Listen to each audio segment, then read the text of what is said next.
So we will start with some basic mathematics, and that is the equation of hyperplane. But before we talk about hyperplane, let's just concentrate on a 2D plane.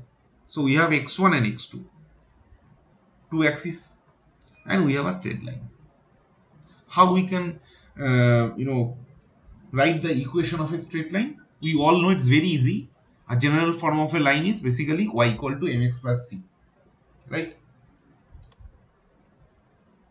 Now there are other forms as well, like you can, in general, actually most of the times in school time we have written a form of something like this as well, right? Ax plus by equal to c plus c equal to 0. This type of equation also. But you see, you can easily derive from this equation y equal to x plus c of form, something like this, right? So if you have ax plus by plus c equal to 0, you can easily evaluate what exactly y is from this equation, which is exactly in a form of mx plus c, where minus a by b is the m and minus c by b is the c.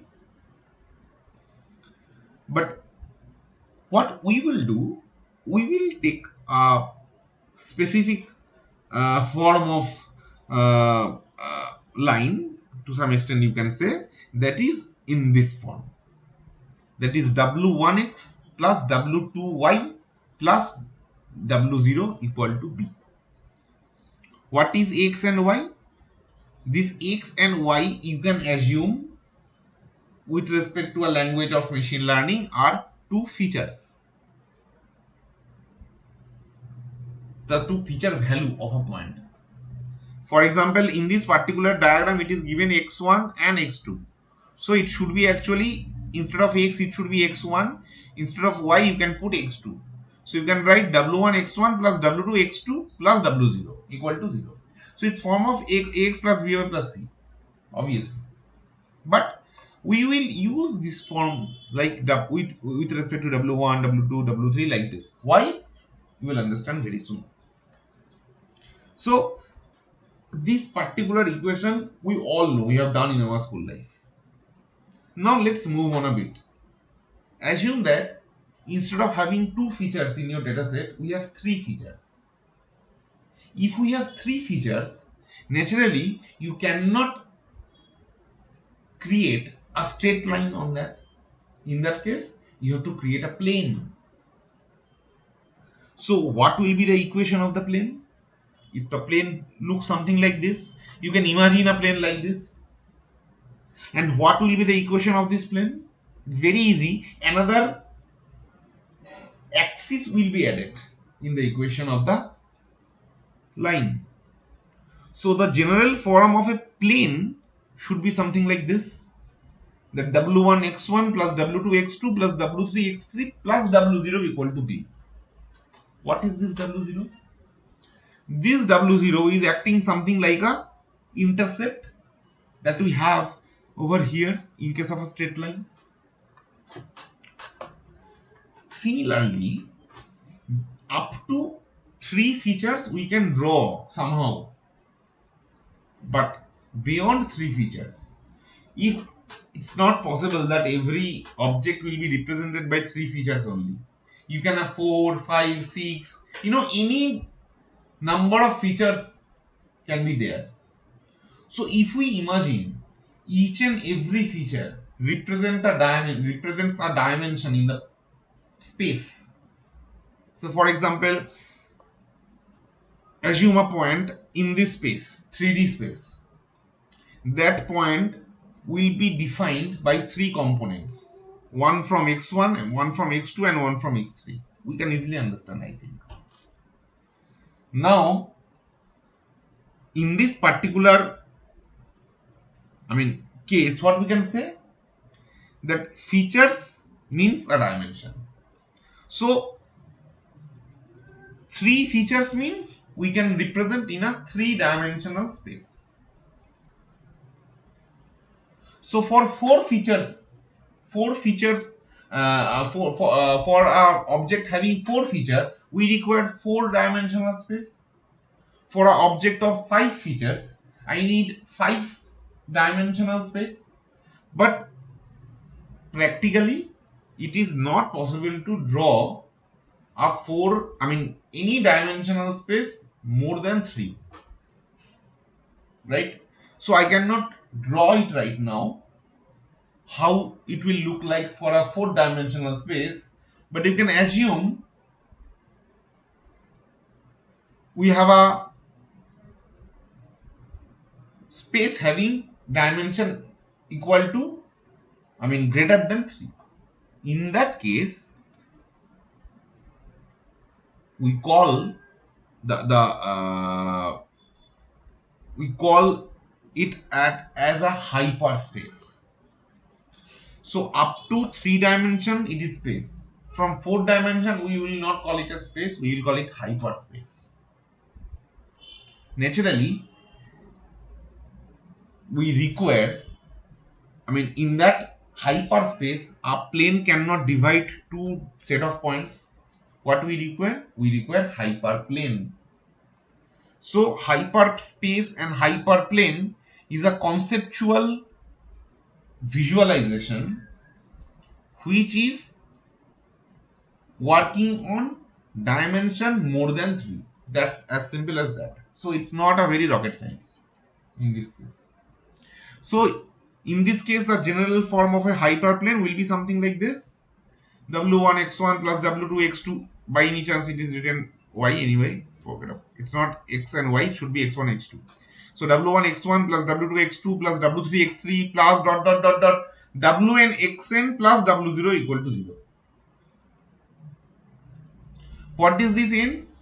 N is the number of dimension of that particular space. And this particular equation is the equation of the hyperplane that divides the objects into two classes. So in this way we evolve. Okay. So now I hope the meaning of the hyperplane and the idea of the hyperplane is very clear to you. Let's move on. So we have this equation of the hyperplane like something like this.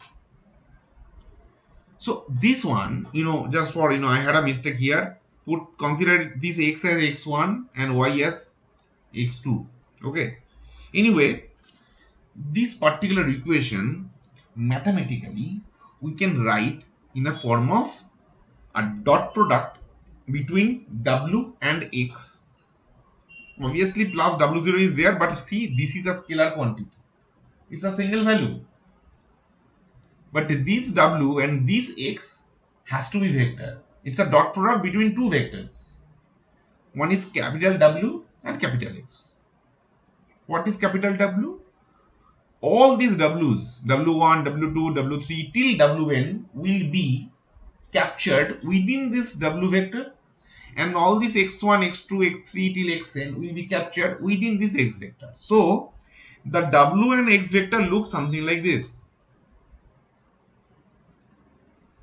Okay, fine. Now you see this is a dot product. So mathematically we have written dot product, but if I want to compute, then what we have to do? We need some multiplication operation. Dot product you cannot apply directly. You need some multiplication operation. If you want to, this W is a column vector, you can easily see. X is also a column vector. If I can also imagine these column vectors as a matrix. This is n cross 1 matrix. This is also n cross 1 matrix, right? But you cannot multiply directly. You cannot apply multiplication operation between two matrices like this, n cross 1 and n cross 1. It will not work as per the rule of the multiplication of matrix. So in that case, what we have to do? If we want to apply the multiplication rule, somehow I have to convert this W matrix from this form to this form. From column vector to, you have to convert to row vector. Then only it is possible, right? So you see, now if you apply this multiplication operation between two matrices, You will see W1 will be multiplied with x1 plus W2 multiplied with x2 plus W3 multiplied with x3 dot dot dot dot plus Wn multiplied with bxn, and that is the equation.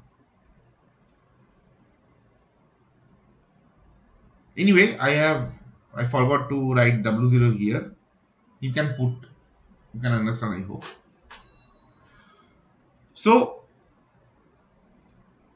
that means we have to write not W, we can, in other words, we can write W transpose multiplied by x plus W0 equal to 0.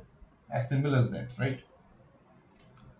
In more refined way, we can write W transpose x plus B equal to 0. Basically, this B I represented by W0. That's all. It's a simple representation. That what is this B? This B is the same B that we have in 2D space. That is the intercept for a line. Similarly, over here as well, intercept for the hyperplane. What is that hyperplane? WTX plus B. The equation of the hyperplane. And this intercept says that from the origin how much it is deviated, right, in the axis. If it does not deviate, if it goes through origin, then naturally this value of B will be 0. We all know that, right? So you can write WTX equal to 0 if we consider that hyperplane passes through origin, right? Now here a very important question may arise. That is, we are talking about this W and W. What exactly this W is? If I try to understand from the base of geometry, that what exactly this W is. Let's try to understand this. All this understanding will be useful when you will see how this SVM is working. Okay. Anyway, let's see. So just forget about, for time being, about the B part. We are assuming that the hyperplane passes through origin of the hyperspace. So WTX equal to B. Now this WTX is a representation with respect to a matrix, but actually it should be W vector, a column vector W dot product with a column vector X, then equal to 0, right? Now there is another way of representing dot product between two vectors. We also have studied this one, that is the norm of the vectors multiplied by their angle. If you have two vectors, say v1 and v2, and if you want to do their dot product, what do we do? v1 v2 cos theta, right, where theta is the angle between the two vectors. So it looks something like this. It's a very basic geometry, from a very basic geometry point of view, right? Now you see, you cannot guarantee that W and X will be 0 when any one of them.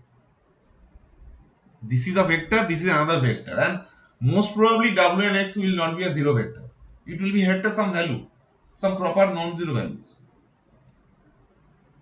If it is so, then to keep this equation same, this cos theta has to be 0. There is no other way you have. Now when this cos theta can be 0? Cos theta can be 0 when value of theta is 90 degree. We all know that. Cos 90 is equal to 0. So it signifies that 90 degree, the angle between those two vectors is definitely 90 degree. And what does it mean? It means that what is this X? X is the axis on which this W is a perpendicular vector. Now what is this X?